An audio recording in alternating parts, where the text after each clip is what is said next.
Quebrou o celular? Que na viagem, né? Aí talvez se fosse um iPhone não teria quebrado. É ruim, não. Oi, gente, tudo bem? Hoje eu estou aqui com o Bruno. Quem lembra de Bruno? Que gravou o vídeo comigo sobre os sotaques britânicos e americanos. E ele está aqui de volta e vamos gravar hoje sobre o que os brasileiros têm mais dificuldade na hora de aprender inglês. O Bruno, ele é professor de inglês, todo chique dos inglês, então ele tá aqui hoje pra ser a voz suprema do inglês. E ele, como ele... tipo, é só pra tirar a culpa de cima de mim, entendeu? Tá bom. Só pra tirar o peso de mim. A responsabilidade é toda minha, a responsabilidade né? tá errado, fala com o Bruno. Então a culpa é minha, tudo que ele bem. provavelmente tá certo. Ele dá aula pra muita gente, dá aula há muitos anos, né? Então ele convive muito com isso, com a dificuldade de perto. Ele ainda tá me sentindo velho aqui, mas tudo bem. Então ele tá muito acostumado com, ainda mais com você dá aula muito pra adolescente, né? Sim, então sim, você tá muito acostumado em ver a dificuldade de perto das pessoas que estão iniciando, pessoas que estão no intermediário, pessoas que já estão no avançado, então qual a dificuldade meio que de cada um. Primeiramente, acho que reina, que eu mais falo no meu canal, que é sobre tradução. Então muita gente tem essa dificuldade de entender algo em inglês e aceitar que aquilo não tem uma tradução às vezes. É porque, na verdade, quando você tem que aprender inglês, você tem que abstrair. Esquece a sua língua materna. Aquilo já tem um significado. Se eu falar pra você, por exemplo, book, você não precisa, book é livro. Não, book já tem um significado. Você ouve a palavra book, aquilo já entra na sua cabeça com um significado. Eu sei que às vezes é difícil, né? Ainda mais pra quem é iniciante, é difícil você desprender completamente. Eu já fui muito assim, tá, mas me dá uma tradução. Eu quero uma tradução, socorro! Eu quero a tradução. Nada, pega e aceita no seu coração. É, tem que aceitar. Tá é muito melhor quando você aceita, até porque pra você entender expressão, se você for ficar preso a isso, fala uma expressão aí que não tem como mesmo traduzir. Take for granted. Take for granted. Isso daí é britânico. Okay, que tá com sotaque britânico, que eu não tô entendendo. Take for granted. Eu não conheço essa. Não, take for granted é o seguinte, você tem que explicar, não tem como traduzir, você tem que explicar. É quando assim, você tá tão certo de que aquilo é seu, que você se garante e não faz nada pra manter aquilo. Por exemplo, I take my girlfriend's love for granted. So, eu acredito tanto que ela me ama que eu não faço nada, eu nem pergunto se ela me ama. Sim. Então, entendi. Realmente, é difícil ter uma tradução mesmo. Tem mas a música If I Were a Boy da Beyoncé, tem essa expressão. Tem? Tem. Só depois aí você...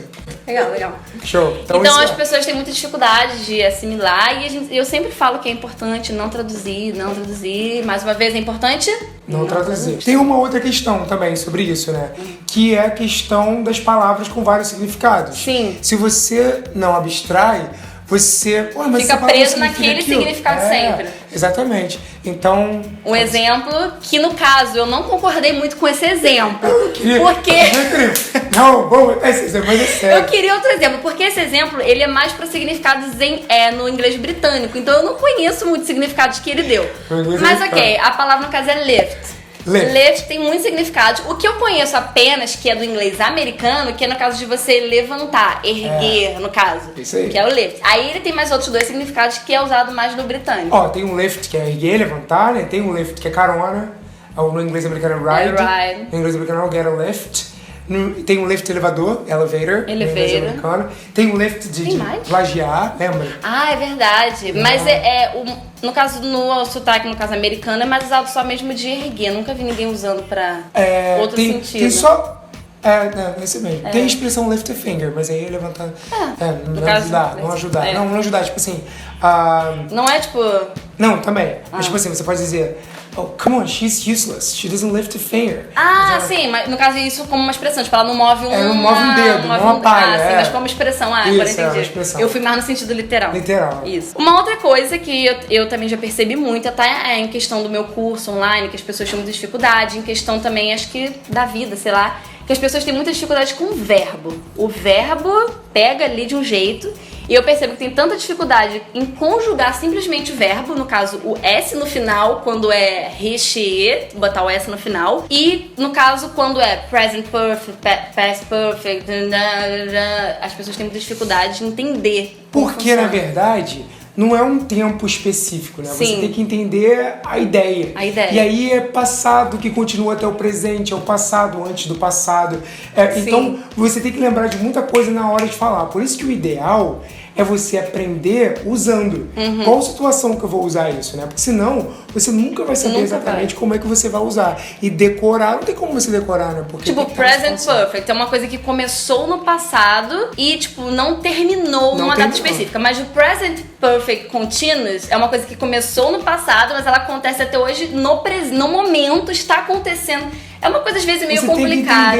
Você tem que entender em que situação você vai usar. Então, às vezes os próprios americanos têm dúvidas no uso. Não, eles sabem usar, mas eles não sabem dizer o que é present perfect, eles não sabem verbo às vezes. A gente também não sabe muita coisa em português. Eu também não sei todos os tempos verbais em português, mas eu sei usar. Você sabe a diferença de costumava pra costumei, entendeu? Você sabe algumas. E tem umas também que você nem usa, né? Costumara.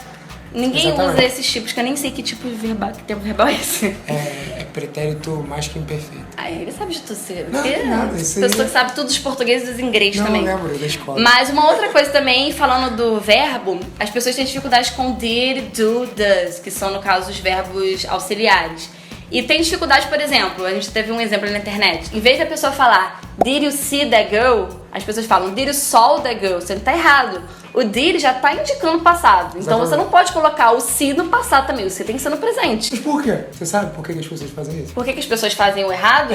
Porque elas meio que ignoram que o did tá... Eles não entendem que o did tá botando no passado a frase. Porque a gente não tem auxiliar em português. Né? Não tem. A gente não precisa auxiliar. Não tem. Então, em português você viu aquela garota. Então você vai lá, did you saw. Você entende que você tem que colocar o did, mas no português você bota o verbo no passado também, né? Sim. Mas uma coisa curiosa é que uma vez, eu não lembro quem, mas foi algum dos meus amigos do intercâmbio, tava numa aula de francês, aí o professor tava explicando alguma coisa de tempo e tal. Eu falo bem, né? Em francês, quer dizer. Francês? Fala mesmo?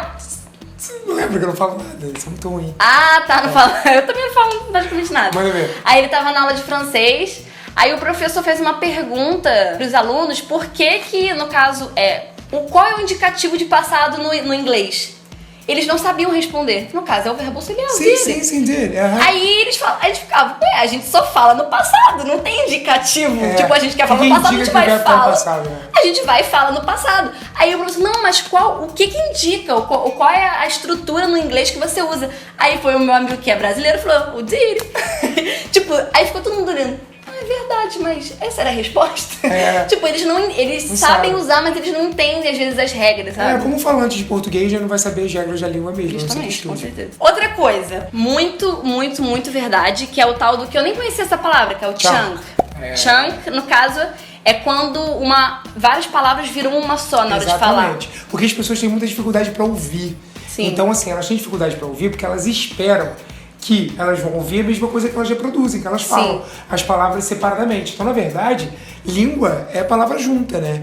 Então, esses chunks nada mais eles nada mais... Nada mais são do que... Não. Aqui é inglês, ninguém precisa falar certo português, não, tudo certo. Mas o chunk nada mais é do que a junção dessas palavras para formar um som só. Aí fala um exemplo que você tinha falado. I'm an engineer. Né? I'm an engineer. Fala, I'm an engineer. Ninguém fala separado. Porque quando a gente aprende, às vezes, alguns cursinhos, né? Não são todos, mas quando... Não, eu não ensino assim, não.